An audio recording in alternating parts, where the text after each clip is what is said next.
Folks, this is Ron Johnson. There is no Captain Moniker, none of that or junk.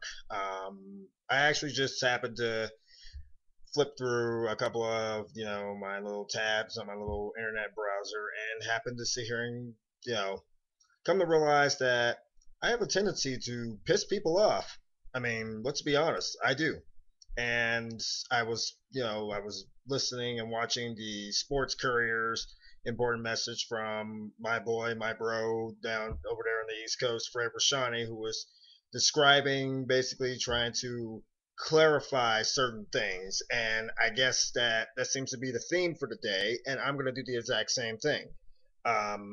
This is basically in regards to some comments and some trash talking that I have been doing with basically for certain videos involving Dwayne Johnson, better known as The Rock. Now, I'm here to set the record straight myself because quite frankly there are people that are assuming that my show TLC is just about trash talking and running their mouths and me sitting here basically calling everybody a bunch of bitches. That's not the case. I mean, I'll be straight honest. There is certain things that I have done. There are certain things that I have pulled off in the past that may have sat here and provoked certain reactions out of people. I mean, let's see who have I sat here and pissed off in the past. I mean, I've pissed off Eric Bischoff. I mean, I'm that guy that was trash talking with Eric Bischoff the first and only time that he came to Loveland, Colorado at the Budweiser Event Center before I even started becoming an employee of the Budweiser Event Center. I was the guy that basically decided to step up and say that, yeah, I had an opinion and I wanted to shout on it. And I did it every single week for 2 straight years without any hiccups, without any hitches. I had some problems, but on the all fairness, I still dished out the thunder and dropped the hammer. My biggest problem, however, was that I don't have those connections that the likes of my boys in the East Coast do. And that's become an issue for me because of the fact that I don't get to go to the Bellator championships or the UFC fights or anything like that. TLC is not paid to do anything. The people that work for this one just have a passion for the sport. They have a passion for what they do, and they have a dream to take it up to that next level. And they felt like that they would be able to on do that on my time, which is justified. I've made a living by basically pissing off and getting the voices out there. I mean, in all fairness, with all due respect to Phil Brooks and CM Punk and his WWE moniker CM Punk, um, I was the original voice for the voiceless before Punk was basically becoming the voice for the voiceless. And let's not get it wrong. I have nothing but the utmost respect for The Rock. I grew up watching The Rock. I idolized The Rock. Like everybody else, I pretty much became what I am because of The Rock. Everybody was literally, there wasn't a person that was sitting there looking, big wrestling fan that was looking in his mirror, sitting here trying to do what The Rock did, laying the smackdown, busting the chops, handling the stick, raising the eyebrow, all that stuff. Now, it becomes even better because of the fact that, I apparently pissed off a group on Facebook known as Team Bring It for Life, that is the number 4. And apparently their admin did not like the fact that I called out The Rock in a video. He didn't like the fact that I basically poked the bear in a manner of speaking. But the difference between myself and WWE is that WWE does this all the time. They pretty much provoke each other all the time. I mean, WWE didn't approve of me doing this. Didn't approve of me doing this beforehand. I didn't ask for their permission to sit here and do what I do every single week. I didn't ask for any of that. What I did do was just do what I've done for the past 2.5 years, and I love it. I wouldn't change it for the world. If I had the same connects over here in the mountains as my boys at the Sports Courier and my former business partners at Bleacher Brothers, Brothers, then I'm pretty damn sure that I would be sitting here getting interviews with John Jones and Rampage and Lyoto Machida and Forrest Griffin and Chuck Liddell, and I'll just keep throwing names out there. This is how dedicated I am to this. I don't have the face for television, obviously. I mean, I'm the guy that broke his front tooth on a Papa Murphy's pizza and still steps in front of the camera. Now, obviously, if I was basically well paid and well taken care of and well off, I would be able to sit here and fix that little blemish that everybody apparently is stuck on. And why is everybody stuck on it? It's because of the fact that I haven't given them exactly something else to be stuck on. So I dished out about The Rock. I got some likes, I got some dislikes. I had some nods, and I pissed some people off. And I'm gonna continue to do that. I mean, this is why we do what we do. We're good at what we do. All of us are. I mean, let's just be straight honest. I mean, Nick Martinez is a great guy. He's a great guy. He's a great personal friend of mine. He does videos for fun and does them basically to try to get people's attention, basically to just kick back, relax, and enjoy the ride. Justifiable.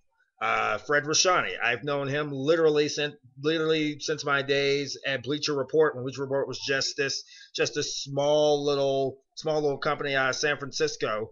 And yes, I was one of those that actually took Bleacher Report and took the ball, ran with it, and helped in the creation of what it is today, which is one of the biggest media sports sites on the web on the planet. Yes, I'm one of those guys who did it. Fred Richani was also one of those. Sviato Rovenjuk, he was also one of those. Karamia Swinson, she was also one of those. Sugar Shane Howard, as I've called him. Darius Brown, as all these guys. We all are friends because of the fact that we all had a common goal, and that was basically to take our talents and take them up to a level that we didn't think was ever remotely possible. And all of us all have one common denominator, and that is Bleacher Report. We were all a part of it, and we've all moved on and gotten bigger and gotten better. We wouldn't be where we are today if it wasn't for them. So for people to literally sit there and assume that this is personal, no. The battle between myself and Bleacher Brothers, that's personal. The riffs involving basically myself and the Facebook group known as Team Breaking for Life, that was just a professional thing. No, I'm not going to take the video down, but I am going to sit here and set the story straight. The biggest, baddest, wildest, craziest moments in sports always seem to happen when you least expect it. This is not a scripted thing. Honestly, if I could actually pull my little cam out of my laptop and show you, there is no script up here in front of me. This is me looking straight at you, saying that I may not like the fact that basically The Rock can come and go as he pleases, but I respect why he's able to come and go as he pleases, and it's very fitting that he would return and actually have a match for a change in his hometown of Miami, and it's very fair and justifiable that he would actually go that extra route, go that extra mile. There ain't many former superstars or legends that would actually go that extra mile and say, yeah, I will come and be at this pay-per-view. I will even fight at this pay-per-view. There's not many guys who will do that. And contrary to what many people believe, I am still the same quintessential asshole that I have been pretty much for the past 10 years, no matter pretty much what you hear from ex-friends, ex-colleagues, ex-girlfriends, or even the ex-wife. You will never know the actual truth unless you come to me directly. And I like what I do. I like being a part of this big time thing where I am able to take my talents and I can just expose them to the world and show them and show off what I can do. I may not have that $1 million face as certain individuals do, but at least I show up. At least I deliver. At least I continue to do what I do best. So I guess it's only fair to say that my colleague Fred Richani is a bona fide professional. I respect the hell out of him. I respect the hell out of The Rock. I respect the hell out of basically what we all do, which is basically try to entertain each and every one of you, either on a daily basis or a weekly basis. It doesn't matter. But the thing is that we are going to have haters. We are going to have envious SOBs. We are going to have people that are going to be pissed off by certain things we say and certain things we do. Is that going to stop us? Is that going to derail us from what we do best? Probably not. For most of us, we're just going to take it and add fuel. Because I think Ray Lewis kind of said it best in a video I saw this morning. I'm pissed off at greatness. And quite frankly, I was sick of being mediocre, and I was sick of being basic. So I'm going to continue doing what I do. I'm pretty sure Fred is going to continue to do what he does. I'm continuing to basically do my part in helping out many members of that original Bleacher Report family that helped me achieve my goals and who I helped in return. So with that being said, I'm going to unveil my version of the rest of WrestleMania 28, my preview of WrestleMania 28, and I will be personally giving that to my boy Fred Richani and the Sports Courier so that they can actually be able to have it, and I'm going to allow them to be able to actually put that on their site so that basically they can be in the same position that I am, in the same boat as I am, and they can see, quite frankly, that greatness always starts with just a little extra. So that's all I got. And hopefully I'll be able to fix this little issue with YouTube so that I'll be able to start doing more TLC on YouTube, because that's pretty much where we started. And I'd like to finish with that. So YouTube Corpse, if you're listening, I don't mind coming back. But sooner or later, you guys gotta talk to Germany and tell them to, lift the band or something. So I'm gonna go get ready to do the final touches on the WrestleMania preview, and hopefully we'll be seeing you guys real soon. And we'll be back next week with a new episode, video, music, whatever the hell you want to call it. And we're gonna dish out. We're gonna keep doing what we do. So, Rock, if you're listening, I don't hate you personally. I respect you, and you're still one of the greatest.